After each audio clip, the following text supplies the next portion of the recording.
Broadcasting across the nation from the East Coast to the West, keeping you up to date on technology while enjoying a little whiskey on the side, with leading-edge topics, along with special guests, to navigate technology in a segmented, stylized radio program. The information that will make you go,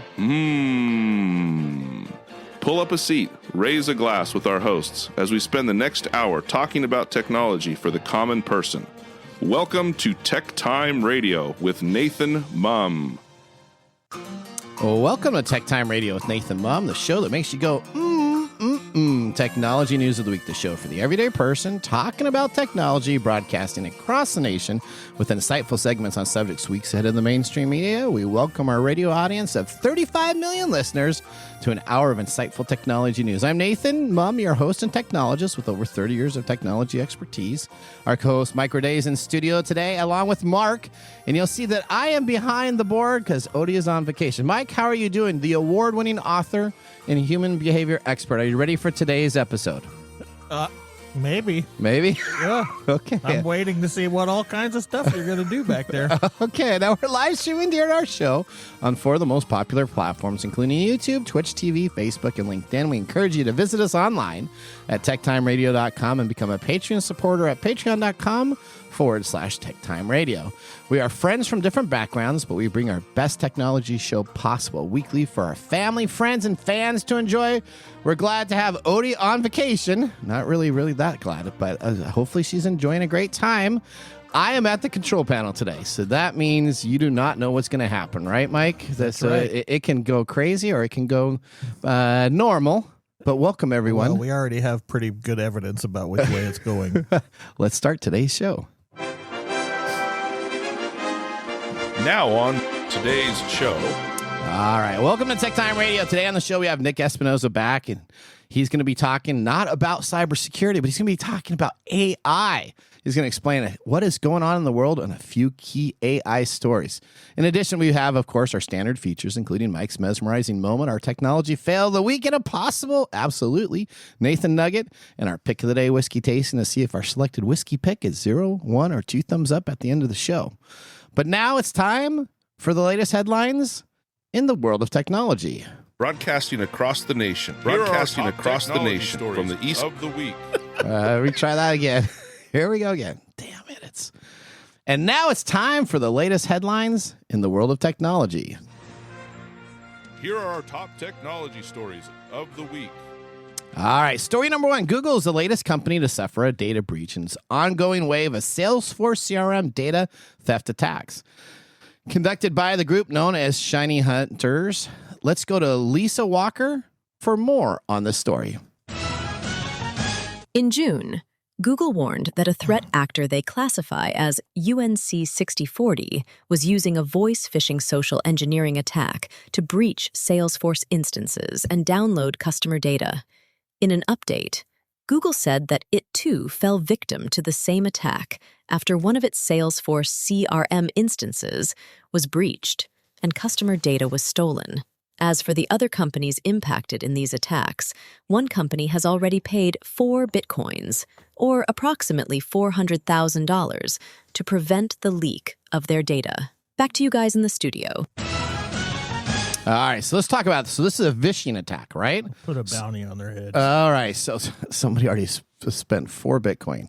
I remember when Bitcoin was nothing, but now it's worth almost $100,000. So $400,000 was paid out.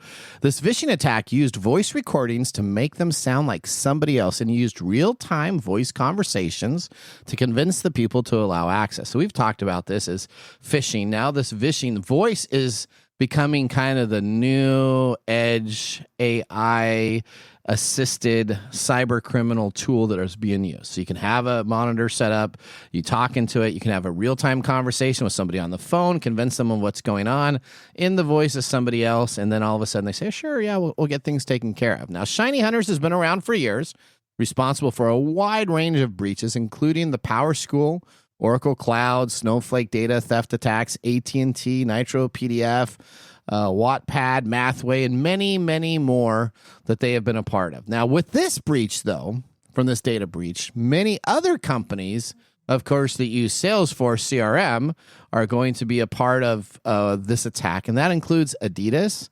Qantas, Alliance, Life, Cisco, and Tiffany and Company. Now, what happens to Google now? So they disclose the information, they pay a fine, and they move on. Is our data not secure anymore? And does it seem that companies are getting so lax about security or the damages it does that no one cares? Why are we even asking? Well, if our data is secure? I'm kind of curious about this. What is your take on this, Mike? Specifically, I want your take on your data. Well, it's understandable why they're using this method, because if you can have somebody sitting behind a machine and actually conversing while the machine converts your voice into that of another person, it makes more sense instead of some chatbot type of thing that may give you some weird answer. Okay, Mark, have you seen or been victim to any of this phishing stuff yourself? No, not yet. Not yet. Okay, so It will happen. Not yet. Yeah, see, not there yet it is is. the Not keyword. yet. I just want to know, you said the group's been around for a long time. Yeah. So do you know how long? Like, Well- are they our age where they're using that old toy voice modulator that we all used to have? No, they're not using the Home Alone version of the what is it, the Voice Boy or whatever that Macaulay Culkin recorded all the Here we go stuff. with the fantasy references. So it's not that. No, but they're just using AI. I mean, you can go to any AI tool set now, pay literally $5 to $7, import people's voices on YouTube. I've done this myself. Import voices on YouTube and then reuse those voices, type in text, and have it in a real-time conversation where I can sound like a female, I can sound like a robot, I can sound pretty much like whatever I do by just taking existing YouTube videos and making the correlation there.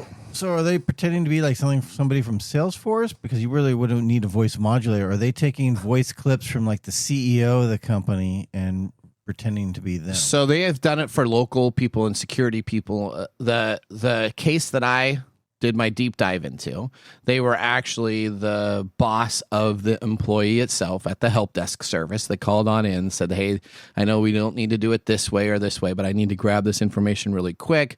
There's a bunch of breaches that are going around right now, and I want to protect us. So they literally use the breaches that were in the news as a what do you want to say, prompt to actually get in and convince the people to give them access codes. So is a new thing to look if your boss is calling from an unknown number? That would be probably pretty smart to do, right? But you know what? I get the spam calls. You ever get the one that says like unknown caller, or then you get like likely fraud or likely scam or scam likely? Those are all different type of categories that I get on my phone.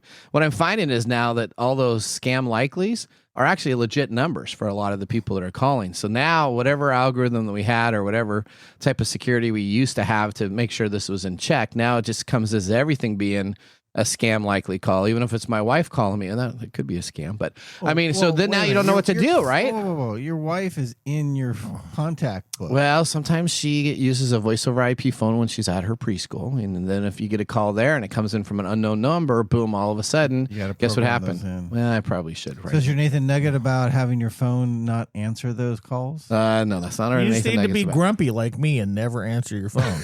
Is that what you need to be? That's right. I never answer my phone. Mike needs a new hat. Instead of don't click on, it's like Stuff? don't do. Don't do. That's right. Stuff. Don't You do know- any technology. I am most likely like my child self, Yeah. who grew up without all this stuff. Okay. Right? I write my passwords down. All right. That's good. I don't answer my phone. Okay. That's good. I don't answer emails. I don't open most of my emails. Okay. So yeah, I live a pretty peaceful life. Okay. Well, Isn't that makes sense. psychologically the pattern of our lives, though? Don't, as we age and we get older and older, go back to our younger childhood selves? I don't know. When you see a baby, I always swear a baby looks like you when you're dead. Right? When they come out all wrinkly What and the everything hell like is that. that? Well, What you the ever hell see does a that brand have to new do- born baby? You see them all wrinkly. What does that have to do with the question? I think that you always revert back to the very beginning of life. No. You need to just stay over there where you're at and not talk. Control the boards. Mike and I are talking. Okay, sorry. Yeah, there's always this sort of nostalgic playback in our lives because we often optimize, or what's the word? Optimismize. Optimismize. Yeah. We remember the good things of your childhood, and you don't remember the bad. Nathan next to me. Yeah, we remember the good things. We tend to color our past with goodness. And so when we get stressed out in our older ages, we tend to want to revert back to those. That makes sense. All right. Let's go on to story number 2. Are you ready for this one? I don't want to do story. Yeah, story number 2. All right. Oh, must do about robots or AI? This is about somebody who used ChatGPT as a marriage counselor or a relationship counselor. What? Tell me more. No. Tell me more. Bad. What's that? I can't. I just can't. Really? Okay, so this person decided to use ChatGPT as a couples counselor. All right, and the whole idea is that Gen Z is using artificial intelligence for a lot of different things, like dating advice, which I don't know why they're doing that. And this person decided they wanted to try and get some sort of, what do you call it, therapeutic resolve between, at a cheaper price, probably, right? Well, yeah. Okay. I mean, going to a counselor is. So there's 2 problems with some of this stuff. One is that the idea that you're going to counselors before problems arise in a relationship. Okay. Okay. I find that to be a problem because if you are going to a counselor before problems arise, that means there's already problems. Yeah, because you're sense. Anticipating these big problems are going to show up, and then you're going to a counselor to try to solve them. And part of that is bringing up the big problem. So it's sort of like a self-fulfilling prophecy. Okay. The other one is don't use ChatGPT. Why's that? Don't use a chatbot. Okay. Mike, it's very objective. Yeah, supposedly it is not objective. Okay, so the people that are saying it's objective, like this person here, according to a recent nationwide survey by Match, Yeah. Match.com. ChatGPT is being used to weed out dating prospects, and they're saying that it's pretty objective. Okay, so it's objective. Okay, so it's got no emotionally attachment to anything. It's got no emotional attachment, but isn't that how you're supposed to get dates? Is through emotional attachment, right? You're supposed to like somebody, and if you have somebody that's crawling through your profile with a language scraper, yeah, and saying, "Oh, this isn't a good match because this, and this," why are you listening to that? Okay, that makes sense. Okay, now, of course, there are other problems that I'm not addressing about the whole dating thing anyway, but this journalist, yep, said she feels like it gives better advice than her friends a lot of the time. Okay, so that kind of makes sense. That could be true. That could be true. I absolutely think that could. Then said better advice than my therapist. Okay, so if ChatGPT is giving you better advice than your therapist, you need to find a new therapist. That's probably. Okay. I think we're on. I think we're on the same pages on that. Okay. What do they say now? The same screen? Yeah, I don't know. So anyway, she decided to immerse herself in this trend and drawing on the theory that couples should ask or seek therapy before major problems arise. Okay, this is what I talked about earlier. She proposed to her boyfriend of less than 6 months, that they turned to AI chatbot for advice. Okay. Assess the bot's feedback and share the results. Okay. So I want you to learn a term. Yeah. It's called sycophancy. Sycophancy. Sycophancy. Sycophancy. Sycophancy. Sycophancy. Okay. Sycophant. You know what a sycophant is? No, not a chance. Sycophant is one of those obsequious people that always agree with you and hold you up and exalt you and are like yes men. Really? Yes. I have never met one of those people in my life. Really? Ethan's definitely not married to one of those. I'm not married to one of those. I'm not sure you're using ChatGPT correctly because sycophancy is one of the primary problems with AI-driven chatbots. Okay. It means they agree with everything. All right. For example, in this article, they reference a person who had some severe mental illness issues and was using a chatbot. And because the chatbot was so sycophantic or agreeing and uplifting to this person, that person never sought medical attention. Oh, that's not good. Okay.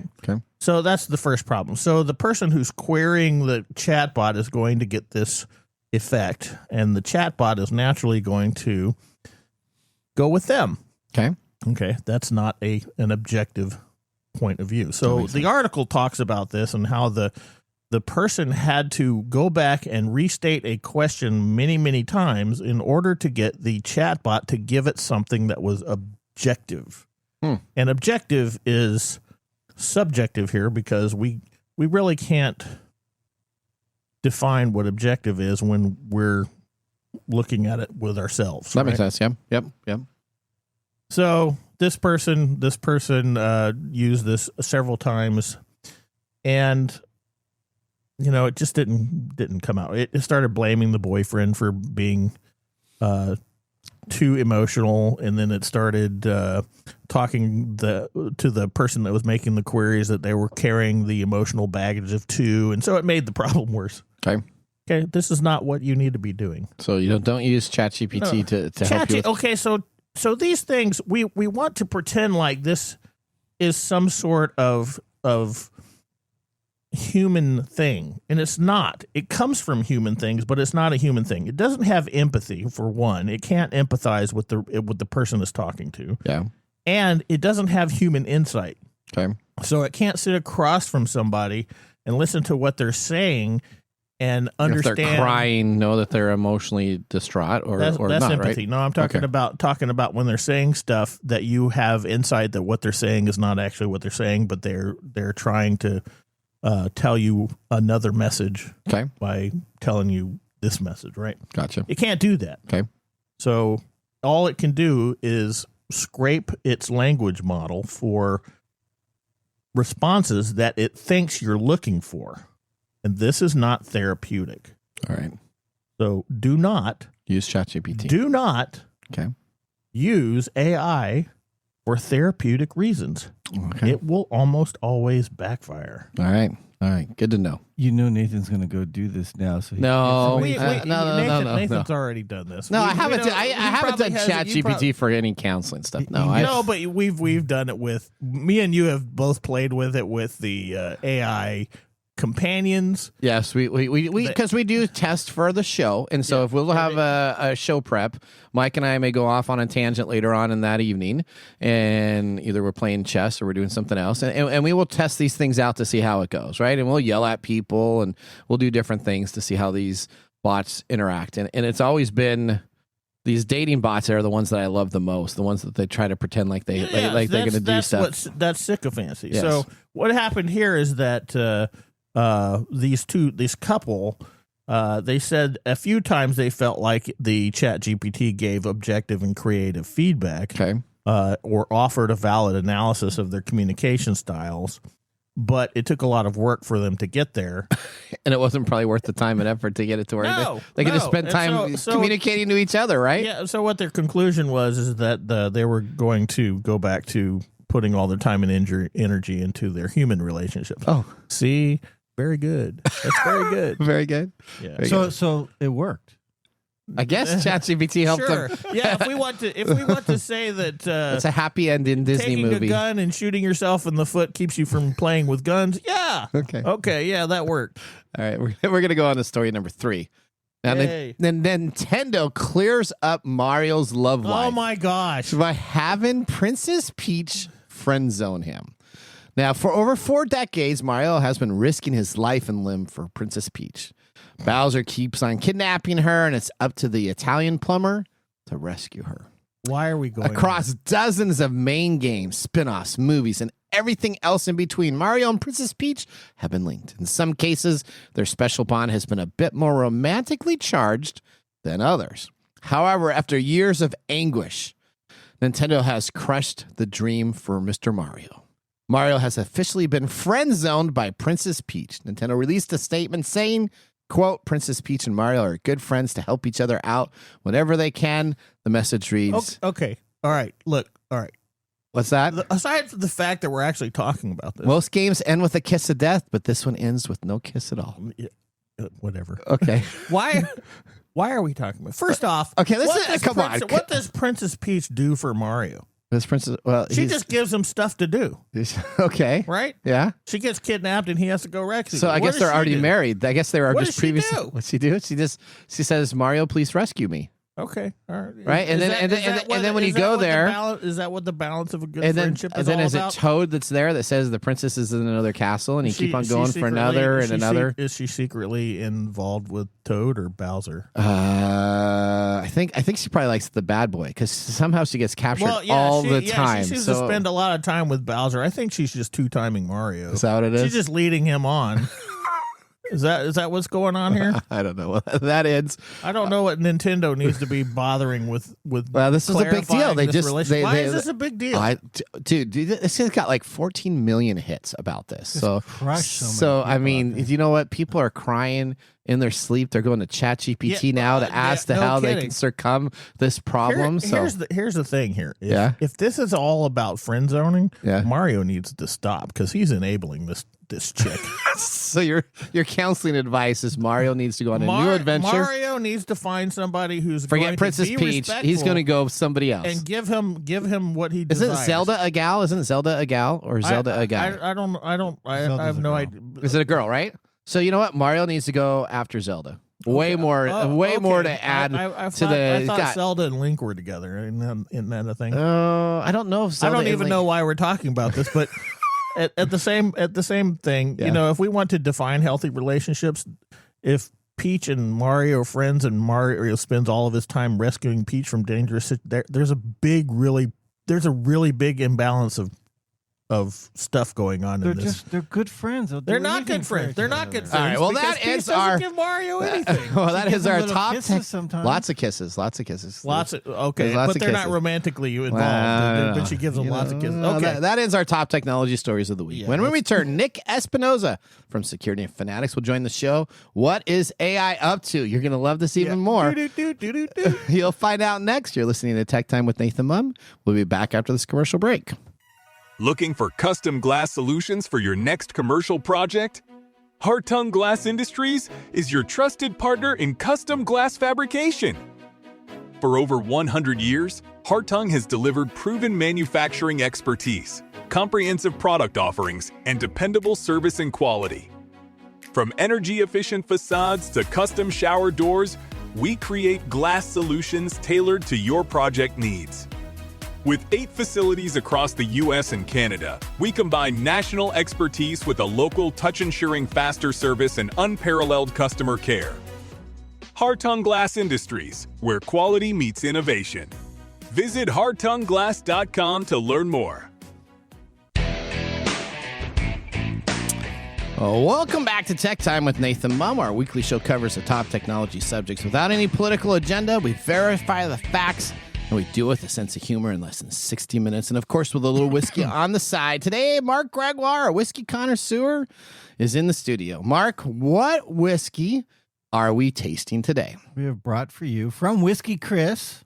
Okay, Whiskey Chris is Yep, it's his bottle, and he let us borrow Still Austin Straight Rye Whiskey, The Artist. Now, art comes in many different forms, from the simplest line drawing to the most complex symphony. But all good art has something in common. It begins with inspiration. The artist is galvanized by a visit from the muse and can't help but take up the chisel, the pen, the camera, the paintbrush. This is a whiskey for dreamers. Is that Princess Peach? Not Princess Peach. The visionaries, Mike, and the artists who inspire us all. It's the ultimate marriage of the art and muse. The spirit's blushing, oaky hue foretells a complex nose with chocolate, apricot, sandalwood, ginger, and caramel on the palate. It finishes with rye spice, nutmeg, clove, cinnamon, molasses, and orange zest. That all comes from their website. Very, very wordy. Okay. Have you tasted this before, Mark? Before today? Yeah. Yeah, when Chris brought it over. Okay. I put it up against, it's a rye. Okay. So let me tell you a little about the bottle. So it's from Still Austin Whiskey Company, which is from Austin, Texas. It's a straight rye, 2 years, 99.6 proof, 100% Texas rye for $45. And we did a little tasting with this and about 4 or 5 other ryes. Okay. All right. You're not going to tell us yet how it did against Oh, those absolutely other... not. Okay. All right. Stay tuned. All right. Okay. Well, with our first whiskey tasting completed, let's move on to our feature segment. Today, our technology expert, Nick Espinoza, is joining the show. He's an expert in cybersecurity and network infrastructure. His clients range from small business to the Fortune 100 level. In 1998, at the age of 19, Nick founded Windy City Networks, which was later acquired in 2015. He then created Security Fanatics, where he's the chief security fanatic. We welcome now Nick to our show. Welcome to the segment we call Ask the Experts. With Hi, our Nick. TechTime radio expert, Nick Espinoza. All right, Nick, welcome to the show. How's everything going? Can you hear us there? Yep, I can hear you guys just fine. And just real quick on the first segment, Shiny Hunters has been around since 2020, so they're 5 years old, which is old in this. And also, Illinois 2 days ago was the first one to actually pass a ban on AI therapy, requiring humans to actually do the therapy for you. So there you go. See, Nick is our just used to the resource of information. There you go. Now you need to move to Illinois. We need Nick to host this show. That's right. You know what? Nick is going to be able to host that maybe sooner than later from a different country. Okay, Nick. What's your take on Princess Peach and Mario? Yeah, there you go. Princess Peach and Mario. Yeah. Are you hurt from that, Nick? There you go. So that's brutal. I mean, we've all been friend zoned it at some point, but to be friend zoned it for like 4 decades, that's a little much. Move on, Mario. Move on. Mario. Maybe I don't know. Maybe hang out with Luigi more. That would make sense. There you go. That's right. His hang out. What if Luigi's dating Peach? See, that would be the ultimate right there. Okay. That would be the betrayal of a lifetime. They're brothers. All right. Hey, we just assume they're brothers, right? That's true. Mario Brothers. It could be a synonym for like a business partner, right? Just a good name. I'm pretty sure they've established that Mario's brothers with Luigi in many of these little. Have they? I don't know. I don't know either. Let's move on. Okay. All right, Nick. Tell us, for all the new listeners, tell us a little bit about yourself. Yeah. So I'm Nick Espinoza, the chief security fanatic of Security Fanatics. Obviously, all things cyber warfare, cyber terrorism, cybersecurity, all that kind of stuff. And you come hang out with me on YouTube. I also do podcasts, all that kind of stuff. Write articles for Forbes and blah, blah, blah. So happy to be here as always. All right. Now, today we're going to pivot a bit. Right, where instead of the crazy cyber criminals, we're going to be talking about some AI stuff, right? So my other favorite topic. So everybody's passionate about AI on either a positive or a negative side of AI. There isn't seem to be any like middle ground people. I've never heard anybody in my life that said, well, I kind of like AI. It's kind of great. I appreciate some of it. It's either I hate it or I love it. I don't hate all of it. Okay. Your sphere is built of just you and Mike. Is it just me and Mike? Is there other people out there? There's a lot of people like me that see the benefits of it, but also see some of the potential harm. And if there's not correct safeguards on it. There's no potential harm. There is harm. There is harm. All right, Nick. Okay, here we go. First, let's talk about an AI chess match. This just happened, all right? This is just in the news. And I'm a big chess player. Mike's a big chess player, right? We're on chess.com. I wouldn't say I'm a big chess player. You play chess. You play chess. I play chess online, and we play against each other quite a bit. I used to kill you all the time, and now you're starting to beat me up. So I don't know. That's why I haven't been playing as much. That's what happens when you learn something. That's right. So the AI companies all got together for a chess match. What happened? What was this about? And what was the outcome?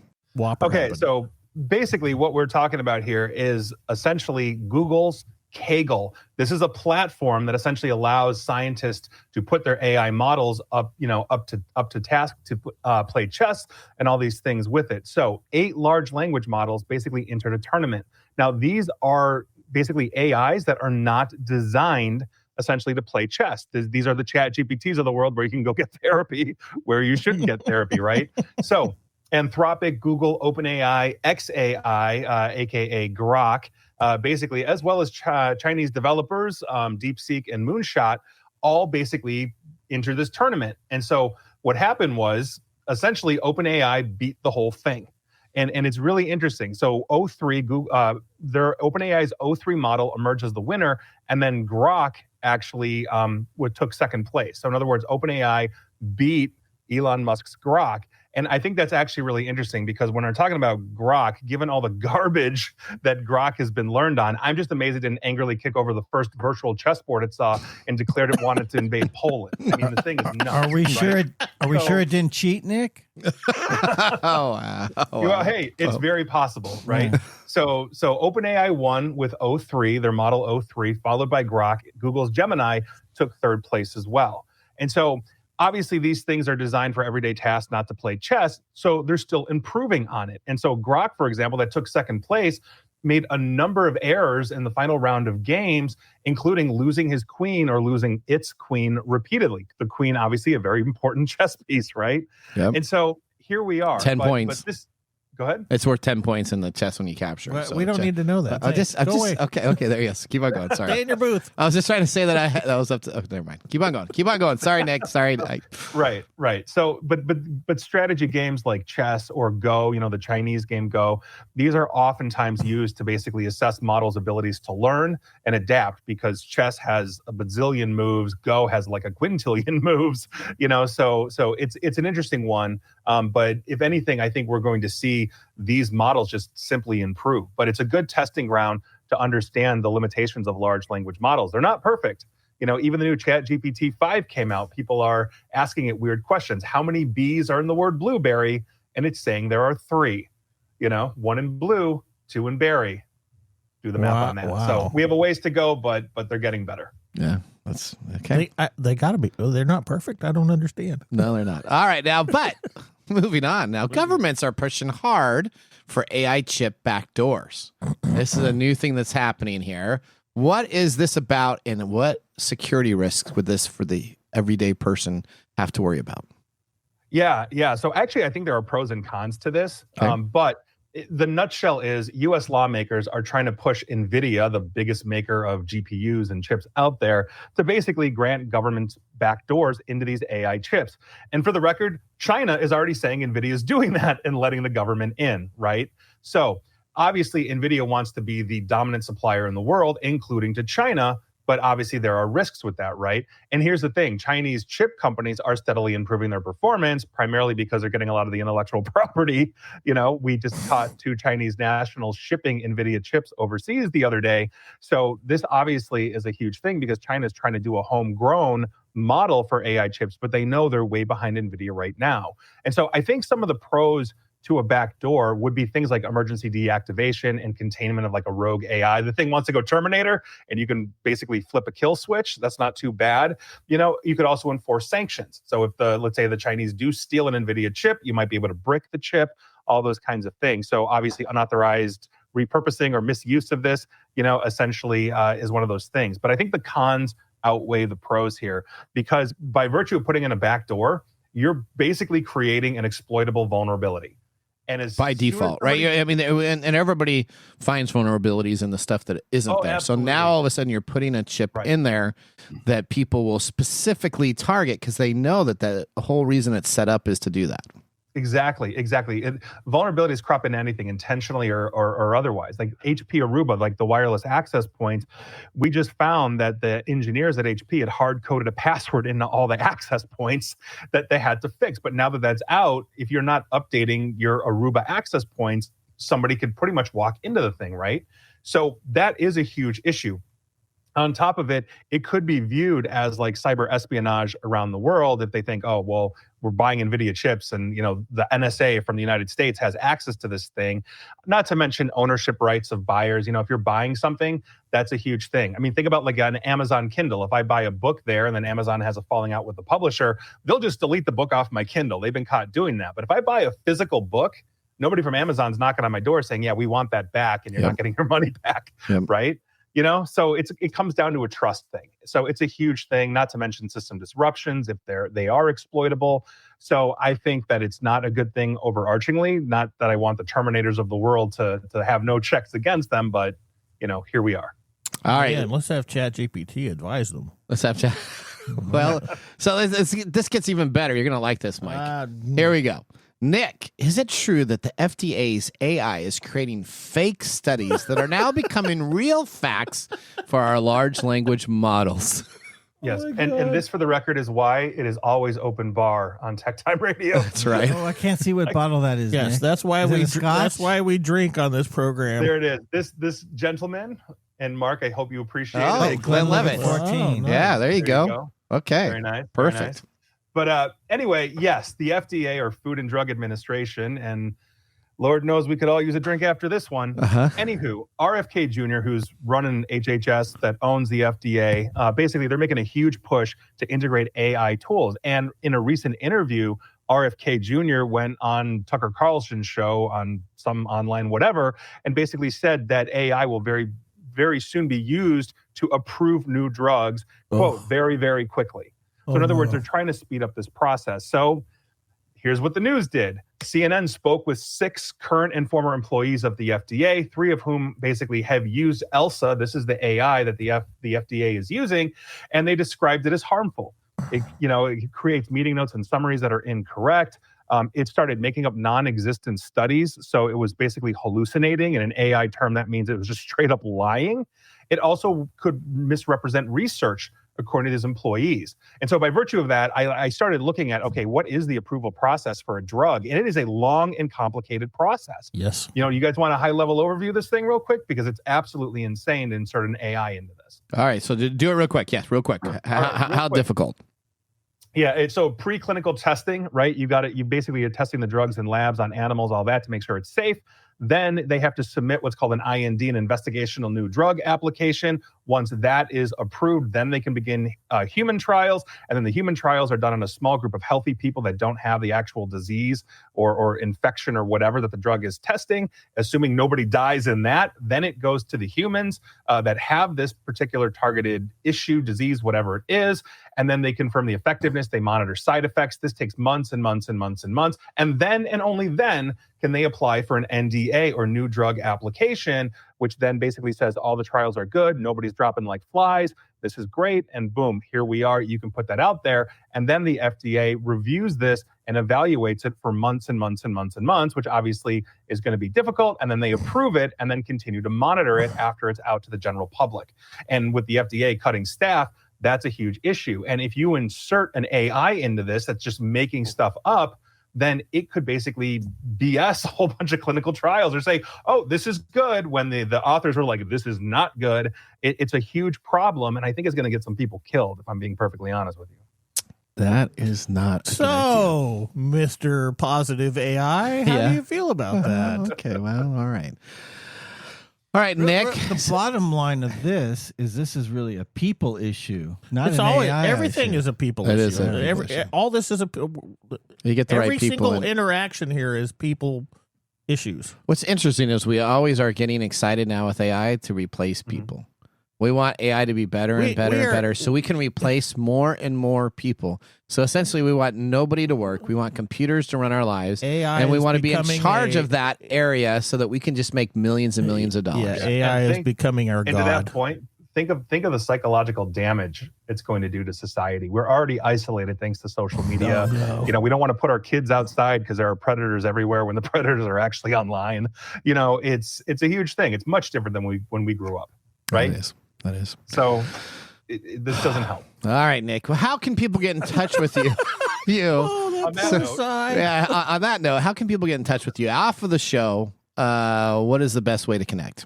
Well, they can find me at the local bar because that's probably where I'm going to be. That's right. Yeah, that's where I'm headed. Feel free to follow me, LinkedIn, Twitter at Nick Espinoza or Nick AESP, either one, and come say hi, come hang out. So you know what? I just would wish Blue Sky would get their act together and become a big dominant force out there. It just is. Yeah. It is just hemorrhaging at relevancy and not being able to take over Twitter. Because Nick just said contact him on Twitter or X, because that is still the dominant platform. I bet you, Nick, you would love to say contact me on Blue Sky, but nobody is quite using it still yet. Yeah. So it's just. And I'm the same handle on Blue Sky as I am on Twitter, but I think part of it was a political divide, and so what you have on Blue Sky is just a whole bunch of like-minded people talking to each other. So there's no engagement there beyond we all agree. Yeah. And I think That's not a good reason either. that's a big issue for the platform. All right, Nick, we thank you so much for being a Thanks, part of Nick. our show. Can't wait to have Thanks, you guys. back on again. All right. Well, that ends our segment, Ask the Expert. Let's now move in to our Mike's mesmerizing moment. Welcome to Mike's mesmerizing moment. What does Mike have to say today? All right, Mike, here's the question. Let's talk about AI. Yay, let's talk about AI. Is there something in the counseling field that AI could be used for that is good? No. Okay. Okay. Okay. Again, Let's if it has anything to do with anything other than counseling, maybe. Okay. Like if it needs to look into case notes for something and find like themes or patterns, that may be helpful. Okay. But if it's doing direct counseling, absolutely not. Okay. It should not be a direct. We should not be using it for counseling. We should not be using it for companionship. We should not be using it to do like 50 million things that it's already doing. But it's okay to edit through notes. Not edit. Not edit. Pull information. Okay. Pull information. Like if I were querying I don't know. Some type of document. Yeah, some type of document. If I were querying that may be. I otherwise no. Okay. Well, Mike, thank you for that mesmerizing moment. Yeah, I don't think you think me. I think you were like sitting over there going, "Wah." We have coming up next. We have This Week in Technology. So now would be a great time to enjoy a little whiskey on the side, as we're going to be doing so during the break. You're listening to Tech Time Radio with Nathan Mumm. See you in a few minutes. Hey, Mike. Yeah, what's up? Hey, so you know what? We need people to start liking our social media pages. If you like our show, if you really like us, we could use your support on patreon.com. Or is it Patreon? I think it's Patreon. Okay, Patreon. If you really like us, you can. And you say I'm the English guy? Patreon.com. I butcher the English language? You know you butcher the English language. Okay, so it's all the time. It's Patreon.com. Patreon.com. If you really like our show, you can subscribe to patreon.com and help us out. Oh, and you can visit us on that Facebook platform. You know, the one that Zuckerberg owns? The one that we always bag on? Yeah, you can. We're on Facebook, too. Yeah, like us on Facebook. Do you know what our Facebook page is? TechTime Radio. At TechTime Radio. Yeah. You know what? There's a trend here. It seems to be that there's a trend, and that's TechTime Radio. Or you can even Instagram with us. And that's at TechTime Radio. That's at TechTime Radio. Or you can find us on TikTok. And it's TechTime Radio. It's at TechTime Radio. Like and subscribe to our social media. Like us today. We need you to like us. Like us and subscribe. That's it? That's it. That's that simple. And now, let's look back at this week in technology. All right. We're going back to August 13th, 1993. This is a big date here, Mike. Street Fighter 2 Turbo Hyper Fighting for the SNES was released. Is that a good thing? That's a great thing. So this was the game that started the revolution of hyper fighting. Now, Capcom released Street Fighter 2 Turbo, the hyper fighting for the Super NES in the US. The arcade version of Street Fighter 2 sparked the fighting gaming boom of the 1990s, leading to many other franchises like Mortal Kombat and Virtua Fighter. There's also tons of other knockoffs that have happened since this time. But the Super NES port brought Street Fighter 2 into the homes and college dorms where students spent hours of countless time battling their friends. Yep. Now, I still own this game, so if anybody's feeling competitive, the battles can continue any time. Now, I play one character. I only play Blanca. That's the only character I know. He's got electricity. Seriously? Yes. And I can last in an arcade with the old version arcade, 25 cents to play. I can last about 16 to 20 minutes on that quarter. I'm dead serious. Are you seriously getting on to talk about your humble bragging about how good you are at Blanca? I just want to say, if anybody wants to play, I'm available. Now, that was This Week in Technology. Thanks for that. Yeah, if you ever wanted to watch some Tech Time history with over 260 plus weekly broadcasts spanning our 4+ years, starting our 5th, video podcasts and blog information, you can visit us at techtimeradio.com to watch our older shows. We're going to go to a commercial break here, but when we return, we have the Mark Mumble Whiskey review. We'll see you after this break. How to See a Man About a Dog. It combines darkly comic short stories, powerful poems, and pulp fiction prose to create a heartbreaking and hilarious journey readers will not soon forget. Read How to See a Man About a Dog, Collected Writings for free with Kindle Unlimited. Ebook available on Kindle, print copies available on Amazon the Bookpository, and more.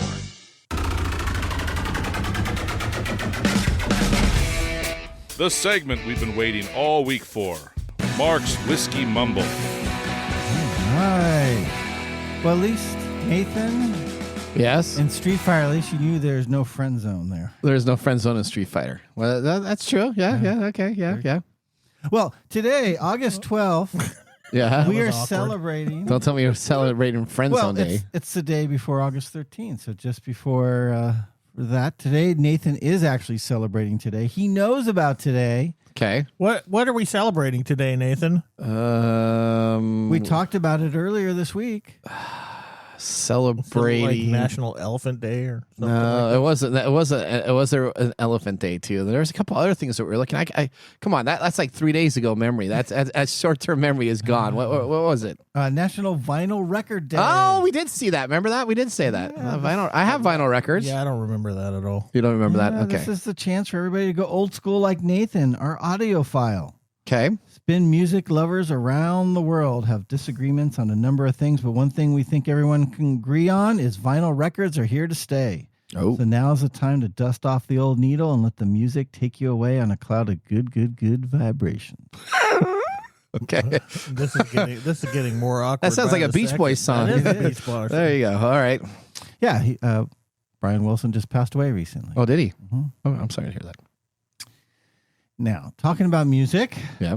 it is only fitting we head to Austin, home to one of the most iconic live music scenes in the country. Oh yeah, I've been down there the week before at a Dell conference when they had the big South by Southwest type of deal that they had down there.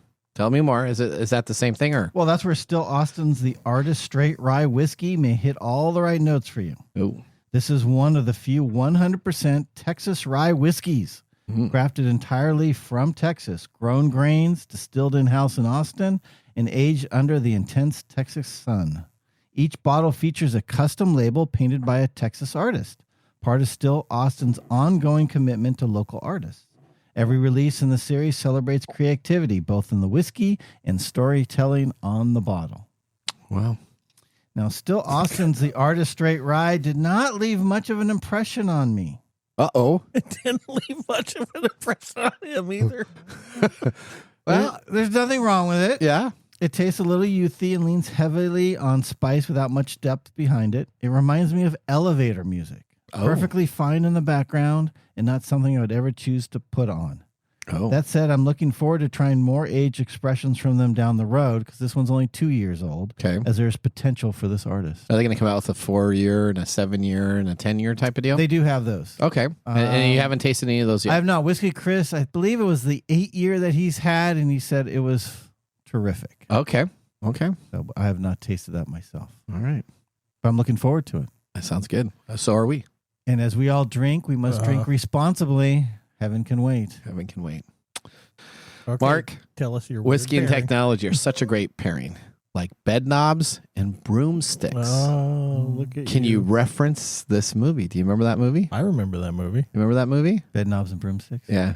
The flying bed. Angela Lansbury was in that, I think. Is it Angela Lansbury? So now, it's bed knobs and broomsticks. I didn't do the research. Was that a Disney movie, or was It that was a Disney movie, or was yeah. that the imitation, like Chitty Chitty Bang Bang? Right, that was a knockoff. That wasn't actually a Disney movie, but everybody affiliates it with a Disney movie because it was very high standards. It Was came it on Chitty out. Chitty a knockoff of Bed Knobs and Broomsticks? I think it was. They were kind of. We have to look up the years because they're both flying objects. Yeah, one's the bed and one's the car versus there. All right. Well, you know what?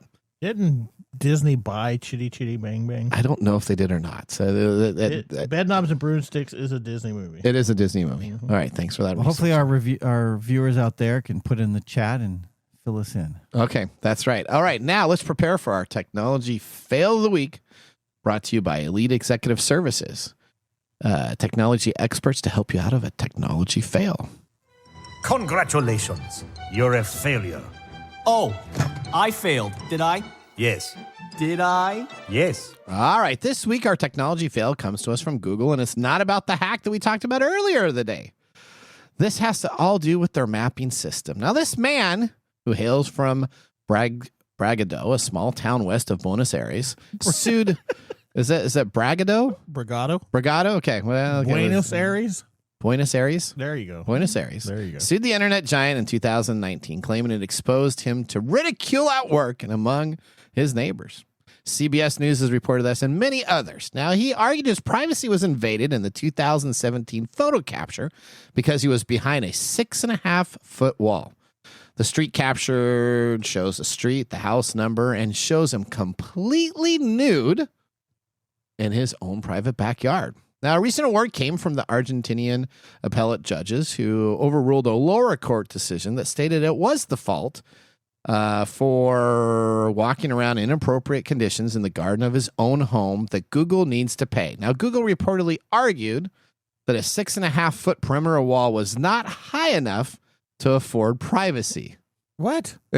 That's the port of the Google report. That must be a high camera they got. That's a fail, yeah. Okay, that's why it's in the fail. But the judge cited Google's policy of blurring faces and other identities like license plates for Street View as evidence.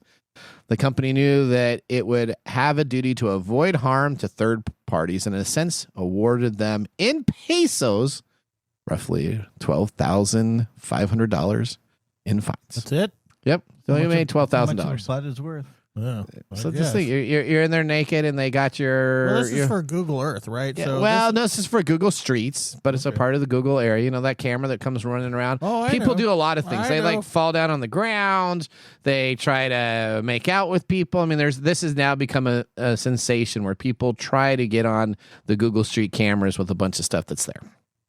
So, there you go. And that was a fail. How was that a fail? Well, it was a fail because I think it's a fail that people use ChatGPT for counseling. How do you feel about that? I think it's a fail that Princess Peach friends on Mario. What? You got a lot of those things that are really bugging you, aren't they? I'm just saying, man. Okay, well, Is it a fail that your glass is empty and I haven't refilled you? That could be a fail. Today that could be a fail. It could be a fail. Well, you know what? Speaking of something unique, let's move on to the Nathan Nugget. Oh, no. This is your Nugget of the Week. All right. So here we go with our Nugget of the Week. It's very interesting because we're talking about this guy, hopefully, for the last time. This is the Newport Tip Bitcoin saga. So this is James Howell. I love this story. This is the guy that he had his ex-girlfriend throw out a hard drive that had over 8,000 Bitcoins in 2013. Well, it was his girlfriend at the time. A girlfriend at the time. She didn't mean to do it, but she threw out a hard drive, probably sitting on some table. It said, don't throw out. She was cleaning up and took care of it. Now, this has lasted 12 years, involving high court appeals, public opinions. This is the guy that tried to buy the landfill. That's exactly correct. So this hard drive is thought to be in a landfill right now. And he wants to buy the landfill. The city said they were going to close it, and he wanted to buy the landfill. Well, the city's decided they're not necessarily going to disclose this. And what they're now doing is they're coming to him for a bill of over $117,000 for all the time and effort that they have had to spend dealing pounds. That's even more. That's even more U.S. dollars. So it's even more U.S. Over $100,000 with the fine that he needs to now pay for all of their wasted time and effort that they've spent on this case. Now, instead of buying the site to retrieve it, he's decided to come up with something different. He's created his own cryptocurrency coin, and he's going to try to regain his money by having people invest. Doesn't everybody do this? In his own cryptocurrency. So now the move for Mr. Howell describes as a financial coercion in the part where he is actually saying that he's going to use his current wallet as collateral. So all of these Bitcoin and all these coin things have to have a collateral that they have of tangible assets. He's going to use his $8,000 Bitcoin lost wallet to back his cryptocurrency. That is exactly what he's doing. He's getting ready to launch this fall. You know, there's a famous SNL sketch with, our buddy Elon. It's a hustle. It's a hustle. Well, since James's wallet is publicly known and the blockchain is there for all to see, it's easy evidence that the 8,000 coins do exist. The need to rapidly access them to prove their existence isn't even required. Ultimately, the market will decide how valuable they deem the new coin offering to be, but it will be available for purchase. So this is crazy. So he has here's what he needs to do. James just needs to sit down for another like 10 years, and then they're going to come up with a way to recover lost Bitcoin. I will guarantee you they'll come up with a way to recover old token exchanges that are available. Then he'll be able to get his money back. It'll all be taken care of. But instead of waiting that time, we have to say that he actually owns 8,000 Bitcoins. He could just be saying he owns. Well, 8,000 there's evidence. Bitcoins. There's evidence that his Bitcoin that he all had at one time deposited.